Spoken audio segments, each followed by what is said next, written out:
বানু ভেজা চোখে তাকালো রশিদের দিকে। রশিদ এই চোখে তাকানোর সাহস নেই, তাই দৃষ্টি অন্যদিকে সরিয়ে রেখে হাত মুখ ধোয়ায় মনোযোগ দিল। হাত মুখ ধুয়ে শেষ করে গামছা ব্যবহার করলো না সে। ফুলবানুর আঁচল দিয়ে মুখ মুছল। ফুলবানু ঠোঁট ভেঙে কাঁদতে নিলে রশিদ এক ধমক দিয়ে চুপ করিয়ে দিল। মাঝে মাঝে রশিদের রাগ লাগে, তাই একটু একটু হুমকি ধামকি দিয়েই দেয়। কেন এবার দিবে না? মেয়েটা খালি কাঁদে, কথায় কথায় কাঁদে। কারো জন্য না, শুধু তার জন্যই কাঁদে। কেন কাঁদে? রশিদ কি তাকে মারধর করে? করে না তো, তাহলে কেন কাঁদবে? পরে আবার ভাবে, না এটা ঠিক না, তার বউটা ছোট, আস্তে আস্তে বড় হলে ঠিক হয়ে যাবে। রশিদ শান্ত দৃষ্টিতে তাকায় ফুলবানুর দিকে, তারপর আদরে গলায় বলল, চল ঘরে চল, নাস্তা কইরালো, আমাকে স্কুলে যাইতে হইব। পরপরই ফুলবানু হাত ধরে পুকুর পাড় থেকে চলে আসলো। ফুলবানু মাথা নিচু করে রেখেছে। গিয়ে দেখে রশিদের বড় ভাইয়ের বউ চা বানিয়ে ফেলেছে, এখন মুড়ি দিয়ে চা খাবে। ফুলবানু আসতেই তিনি কটাক্ষ করে বললেন, বিয়ে হয়েছে তো 1 মাসের বেশি, এখনো কোনো কাম কাজ করতে জানো না, খালি খাইতে জানো আর লাফাইতে জানো। খাইতেও তো ভালো কইরা পারো না, আম্মাই মাঝে মধ্যে খাওয়াইয়া দেয়। শুনি পারবাটা কি? রশিদের রাগ লাগলো, তীক্ষ্ণ চোখে ভাবের দিকে তাকিয়ে বলে, তুমিও তো আইয়া কোনো কাম করো নাই, তুমি তো ফুলবানুর থেকে বড় আসিলা, অহন একটু করো, তাও তো সব কাম আম্মায় করে, তাহলে ফুলরে কাম করণের কথা কেমনে কও ভাবি? রশিদ, তোর ভাইরে কমু, তুই দিন দিন বেয়াদব হইতাছস। উচিত কথা কইলে সবার গায়ে লাগে। সুন্দর বউ পাইয়া চটাং চটাং কথা কইবার হিঙ্গা গেছস? খালি তো রূপেই আছে, গনে তো ঢেঁড়স মার্কা। বাপের বাড়ির থাইকাও তো কিছুই আনে নাই, খালি একখানি সোনার চেন আর আংটি ছাড়া। রশিদ চেঁচিয়ে উঠল, তোমার তো রূপও নাই গুণেও নাই, বিয়ার 10 বছর পর এখন যা একটু করো, আর বাপের বাড়ির জিনিস নিয়ে বড়াই করবা না ভাবি কইতাছি। তুমি তোমার বাপের বাড়ি থেকে আনছো, হইয়া তোমার কামই লাগে। আমি বা ছোট না আম্মায় আব্বায় যাই তোমারটা ধরতে, আর আমি যৌতুকের লাগিয়া বিয়ে করি নাই। কথাগুলো শুনে চুপ করে রইল রশিদের বড় ভাইয়ের বউ। তিনি রাগে ফুস ফুস করছেন। রশিদের মা সবই শুনেছেন, কিন্তু কিছুই বলেনি, কারণ মাঝে মাঝে এরকম একটা দুইটা কথা বলে শিক্ষা দেওয়া লাগে, না হলে যে মাত্রাতিরিক্ত বেড়ে যায় সে। রশিদ আর ফুলবানু চা খেয়ে তৈরি হয়ে নিল বিদ্যালয়ে যাওয়ার জন্য। মার কাছে বলে ফুলবানুর হাত আঁকড়ে ধরে চলল স্কুলে। অবশ্যই ফুলবানুর কিছু বলে না, কারণ এই কাজটা রশিদ রোজই করে। স্কুলে যাওয়ার সময় তাকে হাত ধরে স্কুলে নিয়ে গিয়ে কক্ষে বসিয়ে তারপর সে চায়। সময়টা বর্ষাকাল, সকালে বৃষ্টি হওয়ায় পরিবেশটা বেশ সতেজ দেখাচ্ছে। গ্রাম বাংলায় কত রূপ যে আছে, তা এক এক ঋতুতে এক এক রং পাল্টে দেখায় আমাদের। তবে পঞ্জিকার পাতায় বর্ষা আসতে আরো কয়েকদিন বাকি, তবে এরই মাঝে টানা বৃষ্টির পরশ নতুন করে সেজে উঠেছে প্রকৃতি। বর্ষার নতুন পানিতে খাল বিল ভরে উঠেছে, সবুজ পাতার ফাঁকে ফাঁকে উকি দিচ্ছে সুগন্ধিত সব ফুল। কদম, কেয়া, কামিনী, বেলি ও বকুলের সুবাসে এখন মুখরিত চারপাশ। বর্ষা মানে কদম ফুল, তাই বর্ষার শুরুতেই মিলবে কদমের সৌরভ। গ্রামের গাছে গাছে ফুটে থাকা কদম ফুল বর্ষার প্রকৃতিকে এনে দেয় নজর কাড়া সৌন্দর্য। কবি বলেছেন, শ্রাবণ বেলা বাদল ছড়া, জুথিবনের গন্ধে ভরা। ঘন সবুজ পাতার ভিড়ে থোকা থোকা ছোট্ট জুঁই বা জুথি ফুলের সৌরভ হতে পারে বাদল দিনের পরম উপহার। বাদল বাতাস মাতে মালিয়ে গন্ধে সেই বর্ষা যাপনের মালতিকে বদলে দিলে চলবে কি করে। অসীম এক সৌন্দর্য উপভোগ করছে ফুলবানু, তার মুগ্ধ চোখ দুটো থেকে থেকে আবেশে বন্ধ হয়ে যাচ্ছে। নদীর ধারে কদম ফুল গাছের নিচে সে বসে আছে, চোখ বুজে নদীর স্রোতের কলকল ধ্বনি কানে এসে বাড়ি খাচ্ছে। ছোট ফুলবানু সবুজ রঙার শাড়ি পরা, চোখ মুখে একরাশ মায়া স্নিগ্ধতা। চোখ মেলে তাকাতেই অপর পাশে ঝিলবিলের দিকে নজর যায় ফুলবানুর। কি সুন্দর শাপলা ফুল ফুটে আছে। ফুলবানুর মনে শাপলা ফুল নেওয়ার বাসনা জাগলো। শাপলা ফুলগুলো অলংকার স্বরূপ গায়ে জড়ালে ইচ্ছে জানান দিল। কিন্তু ফুলবানু যাবে কিভাবে? সে তো এখনো বউ হয়েছে। দাদি তাকে বলেছে বাড়ির বউদের এদিক সেদিক বেশি ঘোরাঘুরি করা খারাপ। তাও শাশুড়ি মাকে বলে সে এখানে এসেছে। ঘরের ভিতরে আর কতক্ষণ? তবে নদীর দূরে না বেশি, বাড়ি থেকে কাছেই, তাই তো ফুলবানু এলো এখানে। ভালো হওয়া মনটা নিমিষে খারাপ হয়ে গেল ফুলবানুর। মন খারাপ করে একের পর এক মাটির চারা নদীতে মারতে ব্যস্ত হয়ে উঠল। এদিকে বাড়িতে এসেই ফুলবানুকে ডাকছে রশিদ। ফুল, ফুল কই রে তুই? রশিদের মা ছেলের এমন চেঁচামেচি শুনে রান্নার চুলা রেখেই এগিয়ে আসলেন, বললেন, কি হইছে ডাকি? এমন চিল্লাইতেছস কে? রশিদ নির্বিঘ্নে জানতে চাইল। আম্মা, ফুল কই? ফুলবানুর মা রান্নাঘরের দিকে অগ্রসর হলেন, যাওয়ার পথে বললেন, ফুল তো আমারে কইয়া গেল হ্যার নাকি ঘরে বইয়া থাকতে ভাল লাগে না, আমি নাকি হ্যারে কোনো কামই করতে দেই না। ক দেহি এতটুকু মাইয়ারে আমি কি কাম দিমু?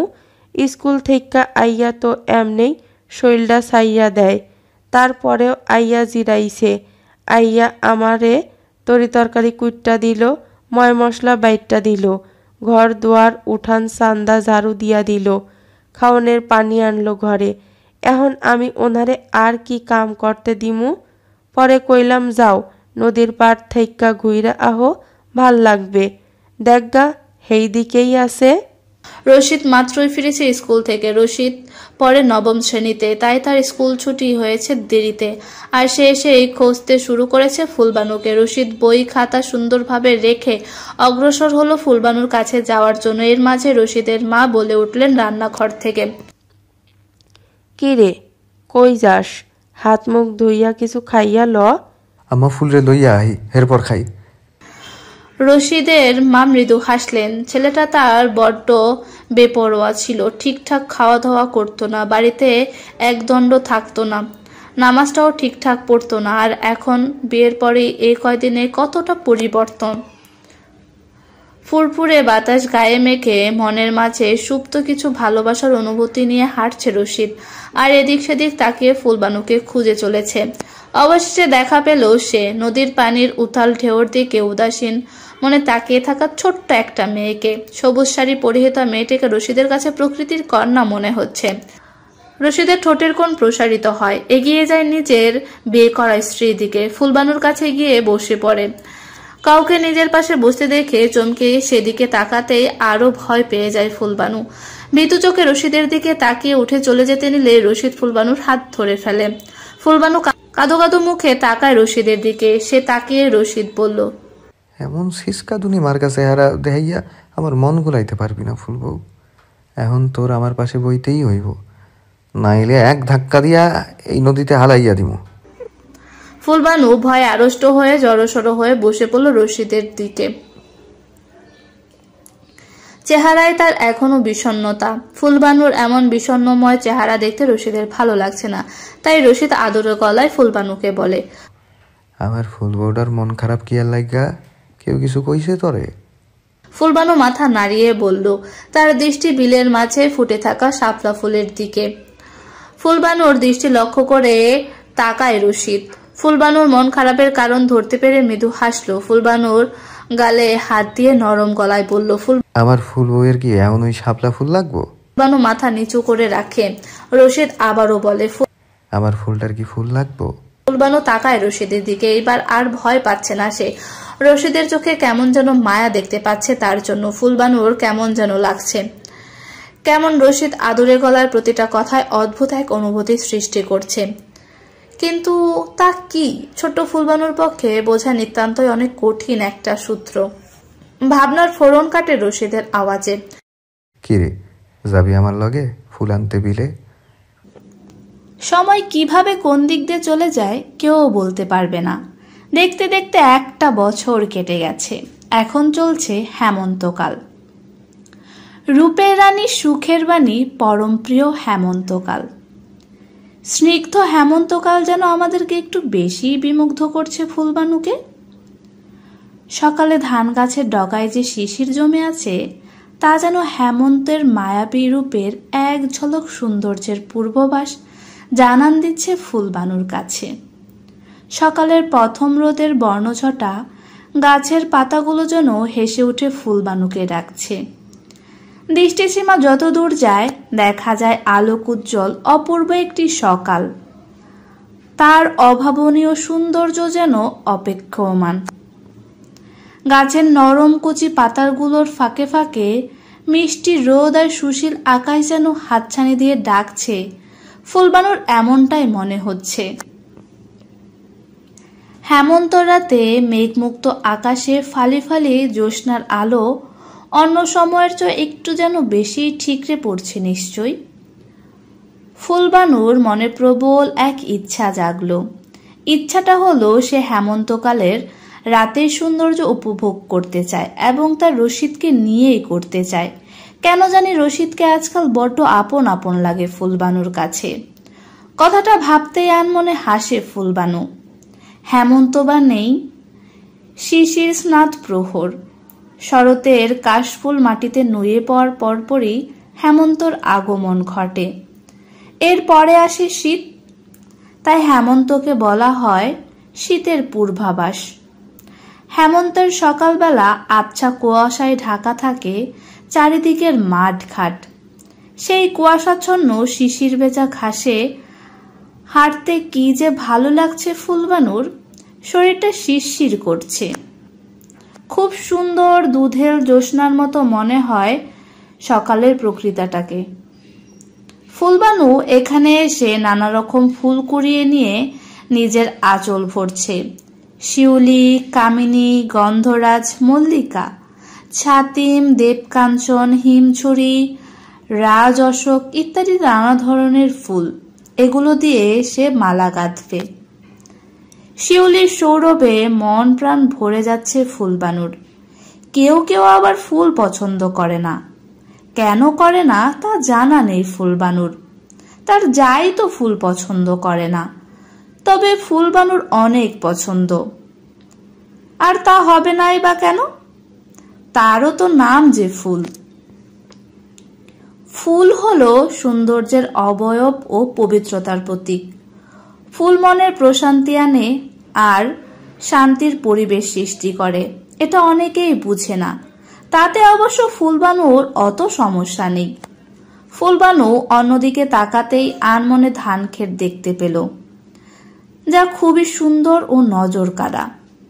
ফুলবানু আজ প্রকৃতিতে এতটাই মস্ত যে একজন যে তাকে অনেকক্ষণ যাবৎ দেখে চলেছে সেই দিকে তার ধ্যানই নেই। রশিদ ফুলবানুকে ডাকতে ডাকতে হয়রান। আশ্চর্য, মেয়েটা কালা হয়ে গেল না তো? আয় হায়, এ হলে তো সর্বনাশ। তাহলে তার এত সুন্দর বউকে সবাই তার ভাষ্যমতে রশিদের বয়রা বউ হিসাবে সম্বোধন করবে? না না, এটা মানা যায় না। রশিদ দৌড়াতে লাগলো ফুলবানুর কাছে। ওর কাছে এসে খপ করে ফুলবানুর শাড়ির আঁচল ধরল। আচমকা আঁচলে টান পড়ায় ভড়কে যায় ফুলবানু।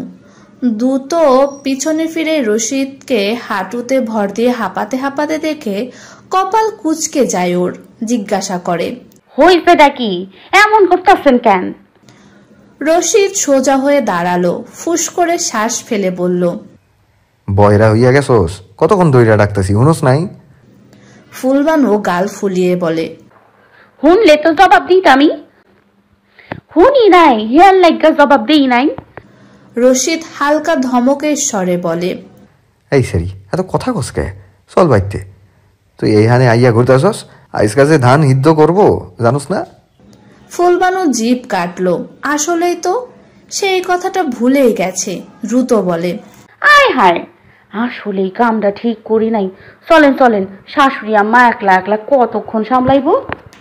ফুলবানু যেতে নিলে রশিদ তাকে আটকে দেয়। প্রশ্ন করে, আসল ভয়রা কি নিছস? কারো গাছের ফল চুরি করছস নাকি? ফুল রে, এটা করলে তোর খবর আছে। তুই এডি করলে আমার বন্ধুরা আমারে কইব রশিদদার বউ চোর। এডি করলে তোরা আমি থাপরামু। ফুলবানু চোখ মুখ কুচকে জবাব দেয়, সব সময় খালি আমার দোষ ধরে রাখেন, আর খালি আমার লগেই লাগতে আহেন কেন? হ্যাঁ, আপনার বউরে ওরা চোর কয়, আপনি চুপ করে থাকেন কেন?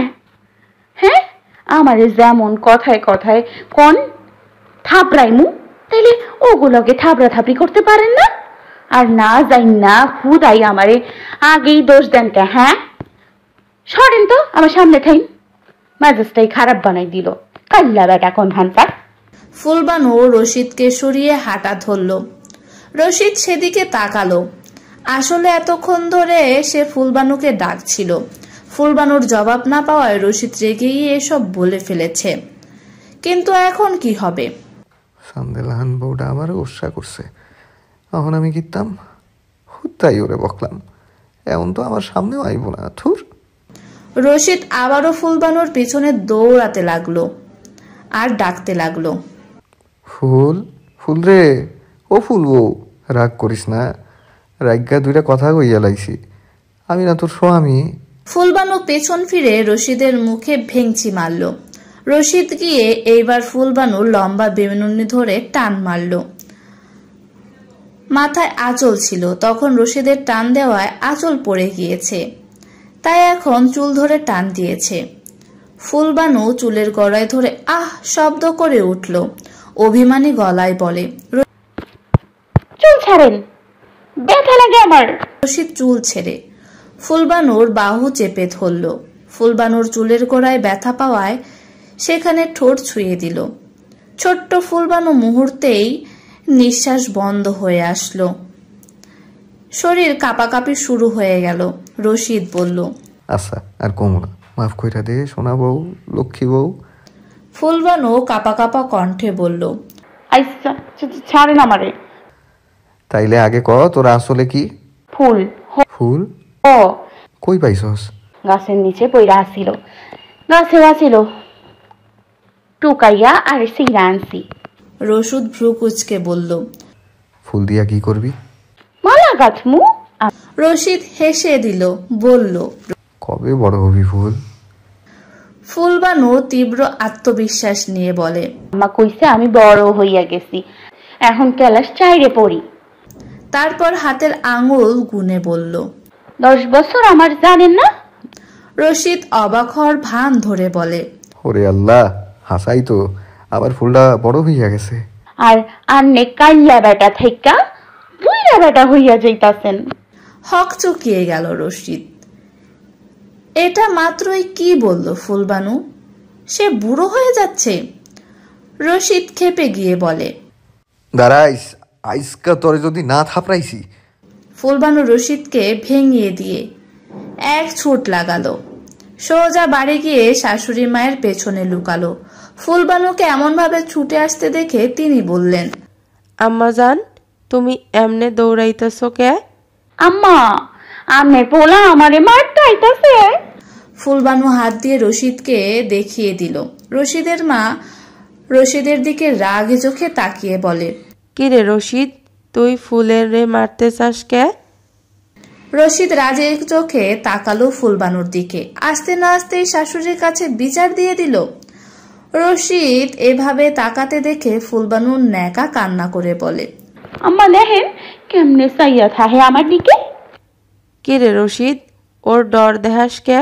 রশিদ রাগী গলায় বলল, আম্মা, তুমি ওরে দিন দিন শয়তানের হাড্ডি বানাইতাছ। ওই তোরে কি করলো? কি করে নাই হেইডা কও। আমারে কয় আমি নাকি কাইল্লা বেটা থাকা বুড়া বেটা হইয়া গেছি। রশিদের মা হেসে দিলেন। ফুলবানুও হাসছে। এদিকে ফুলবানুর এমন মনোমুগ্ধকর হাসি দেখে যে রশিদ গলে একদম পানি পানি হয়ে গেছে সেটা তো ফুলবানু জানলই না। এই মেয়েটার প্রতি রশিদ একটুও রেগে থাকতে পারে না। ওর হাসি দেখলে রশিদের দুনিয়া সব ভুলে যায়, শুধু ফুলবানুর মাঝে নিজেকে বিলীন করতে দিতে চায় সে। ভোরের আলো ফুটেছে অনেকক্ষণ হলো। উঠানের বড় মাটির উনুনে ধান ভাপ চড়ানো হয়েছে। বড় তাওয়া জাতীয় কিছু একটায় ধান দেওয়া হয়েছে। আজগর আলী, রশিদ আর ওর বড় ভাই সেখান থেকে ঢাকিতে করে ধান এনে উঠানের এক পাশে ফেলাচ্ছে। রশিদের মা গোবর দিয়ে উঠান লেপেছে, প্রায় শেষ।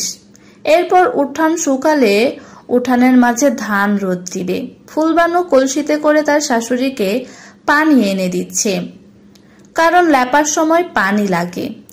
ফুলবানুর শরীর দিয়ে দরদর করে ঘাম ঝরছে, তা দেখে ওর শাশুড়ি বলে, থাক মা, আর লাগবো না। এখন যাইয়া ওই মাচ্চাডায় বইয়া জিরাও, উড়ানের রোদ আইতে দেরি আছে, তুমি জিরাও। ফুলবানু চারদিকে তাকালো। আসলেই তো এখন আর কোনো কাজ নেই। ফুলবানু মাথা নাড়িয়ে ঘরে চলে গেল। কিছুক্ষণ পর সে কুড়ানো ফুল আর সুই সুতা নিয়ে আসলো। এখন সে এই বাকি সময়টুকু মালা গাঁথবে, যা ভাবা সেই কাজ। ফুলবানু বসে বসে মালা গাঁথতে লাগলো। রশিদ কাজের ফাঁকে ফাঁকে আর চোখে ফুলবানুকে দেখা বাদ দিচ্ছেন অবশ্য। এরই মাঝে রান্নাঘর থেকে ময়লার হাঁড়ি পাতিল নিয়ে পুকুর পাড়ে যাচ্ছিল রশিদের বড় ভাবি। তিনি ফুলবানুকে ফুলের মালা গাঁথতে দেখে তেলে বেগুনে জ্বলে উঠল। কাম কাইজ থুইয়া রংলীলা করতাছে, এদিকে কাম করতে করতে আমরা মইরা যাই, হনি ঢং দেখাইয়া মালা গাঁথে। ফুলবানু কথাটা শুনে চট করে উঠে দাঁড়ায়, মাথা নিচু করে রেখে সে। আজগর আলী বড় ছেলের বউয়ের ব্যবহারে অসন্তুষ্ট হলেন।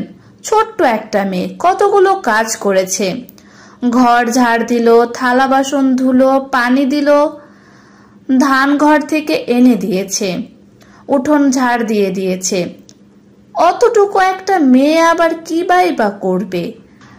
তাকেও তো বলা হয়েছিল, সে মুখ বাঁকিয়ে বলেছে সে ধান ধরতে পারবে না, তার গা চুলকায়, তাই তাকে রান্নার কাজ দেওয়া হয়েছে। অতটুকু মেয়ে এতগুলো কাজ করতে পারলে সে একটু কোনো পারবে না? সে তো ফুলবানুর মতো বয়সে এক গ্লাস পানিও ঢেলে খাননি। আজগর আলী বেশ গম্ভীর গলায় বললেন, বড় বউ, তুমি কি দেখতেছো না যে আমি এখানে আছি? তুমি এমন বড় গলায় কথা কও কেমনে? বড় বউ দমে গেলেন। এমনিতে যাই হোক, শ্বশুরকে তিনি ভয় পান, আর পাবেন নাই বা কেন? গ্রামের নামি দামি মানুষ একজন, যেখানে গ্রামের সকলেই তাকে ভয় আর সম্মান করে, আর সে তো তার ছেলের বউ, শ্বশুরের প্রতি আলাদা ভয় হবেই। রশিদের বড় ভাবি আর কিছুই বললেন না, ফুলবানুর দিকে তীক্ষ্ণ দৃষ্টি নিক্ষেপ করে পুকুরে চলে গেলেন।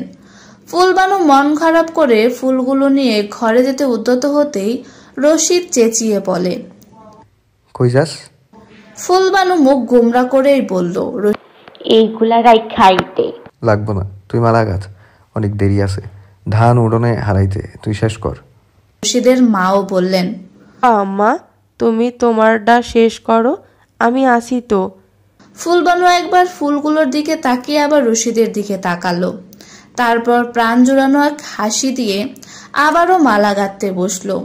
রশিদ আলতো হাসলো। মেয়েটার গোমরা মুখ দেখতে ওর একটুও ভালো লাগে না। বাবার ডাকে আবারও কাজে মনোযোগ দেয় রশিদ। উঠানে রোদ এসেছে, তাই ধান রোদে দেওয়া হচ্ছে। সোনালি ধান উঠানের আনাচে কানাচে ভরপুর। ছোট ফুলবানু ধান ঘাটছে, আর তার হাঁটার তালে তালে ঝংকার দিয়ে সুর তুলে উঠছে তার পায়ের নুপুর জোড়া। রশিদের মা বারবার মানা করছে ফুলবানুকে, কিন্তু কে শুনে কার কথা? ফুলবানু নিজের মতো করেই চলেছে। শাশুড়ি মা মিথ্যে রাগ দেখালে ফুলবানু খিলখিল করে হেসে উঠল। আহা, প্রাণবন্ত সেই দৃশ্য! বউ শাশুড়ি মিলে ধান পায়ে পা মিলিয়ে হেঁটে চলেছে। প্রতিটা শাশুড়ি বৌমাদের মাঝে যদি এতটা মধুর সম্পর্ক থাকতো। রোদের তাপে ফুলবানুর ফর্সা মুখ লাল হয়ে এসেছে, পুরো টুকটুকে লাল।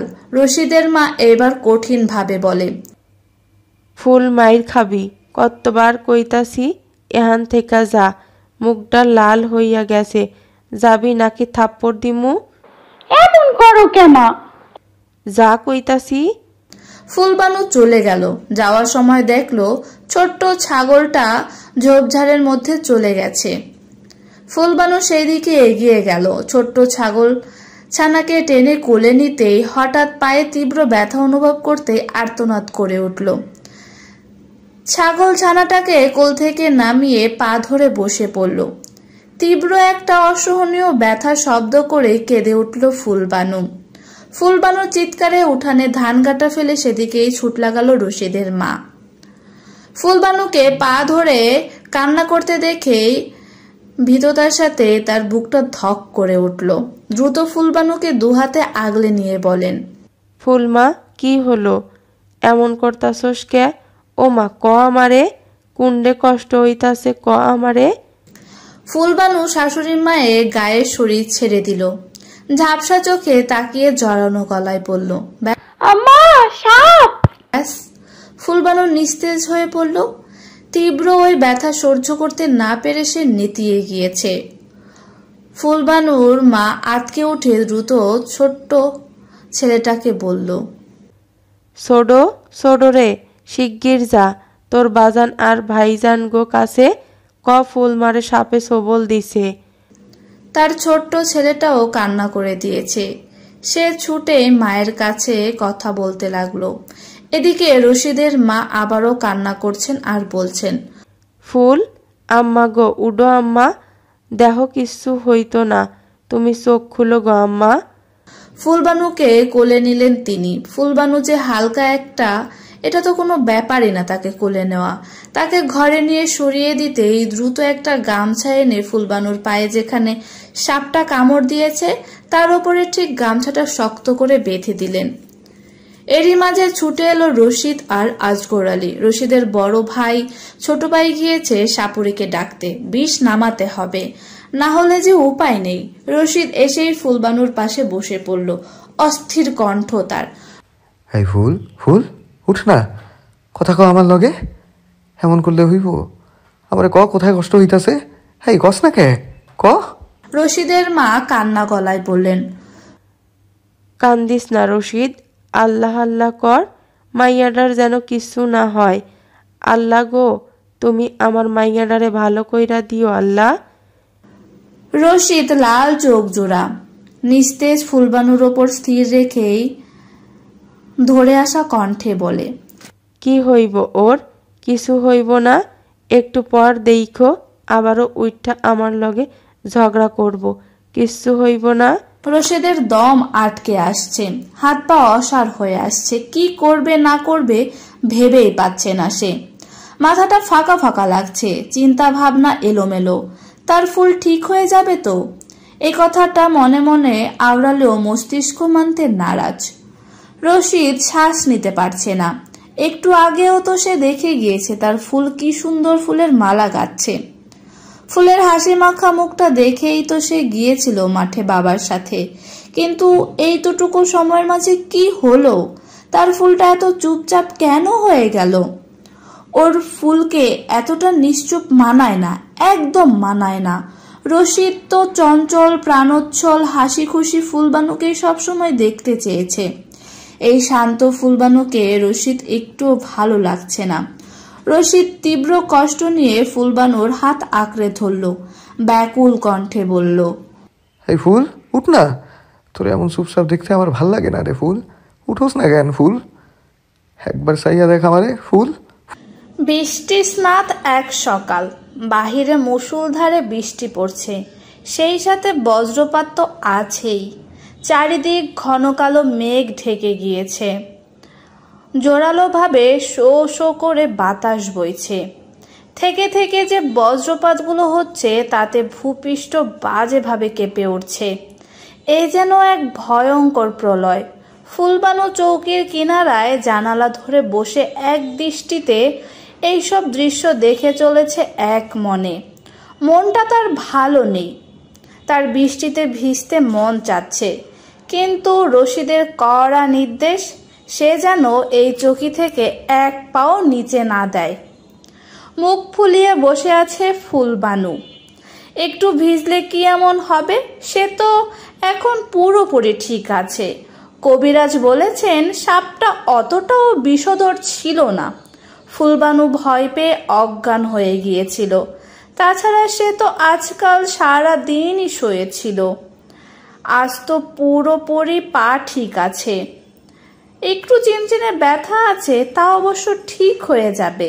ফুলবানুকে একটু ভিজতে দিলে কি এমন হতো? ফুলবানু মনে মনে বলল কথাগুলো। কথা বলবে না সে রশিদের সাথে, একদম না। এরই মাঝে খাবার নিয়ে আসলো রশিদ। ফুলবানুর কাছে আসতেই ফুলবানু নিজেকে আর একটু গুটিয়ে নিল। রশিদ ভ্রু কুঁচকে তাকালো, বলল,